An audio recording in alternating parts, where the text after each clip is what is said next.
ശബരിമല സ്വർണ്ണക്കൊള്ളയിൽ തന്ത്രി കണ്ഠരര് രാജീവരുടെ സാമ്പത്തിക ഇടപാടുകളിൽ വിശദമായ അന്വേഷണവുമായി പ്രത്യേക സംഘം. തന്ത്രിക്ക് സ്വർണ്ണക്കൊള്ളയിൽ നേരിട്ട് പങ്കുണ്ട് എന്ന കണ്ടെത്തലിന് പിന്നാലെയാണ് നീക്കം.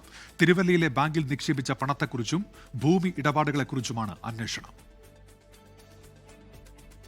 തന്ത്രി കണ്ഠരര് രാജീവരെ കസ്റ്റഡിയിലെടുത്ത് ചോദ്യം ചെയ്തതിനു പിന്നാലെ തന്നെ തന്ത്രിയുടെ സാമ്പത്തിക വിവരങ്ങളിൽ SIT ദുരൂഹത സംശയിച്ചിരുന്നു.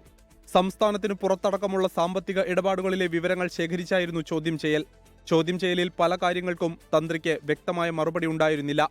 തിരുവല്ലയിലെ സ്വകാര്യ ബാങ്കിൽ നിക്ഷേപിച്ച പണം നഷ്ടമായിട്ടും തന്ത്രി നിയമവഴികൾ തേടാതിരുന്നതിലും SITക്ക് സംശയങ്ങളുണ്ട്. കൂടാതെ ഉണ്ണികൃഷ്ണൻ പോറ്റിയെയും തന്ത്രിയെയും ബന്ധിപ്പിക്കാവുന്ന സാമ്പത്തിക ഇടപാടുകളെക്കുറിച്ചും SIT പരിശോധിക്കുന്നുണ്ട്. ഫെബ്രുവരി 15 മുന്നേ കുറ്റപത്രം സമർപ്പിക്കാനാണ് SIT ആലോചിക്കുന്നത്.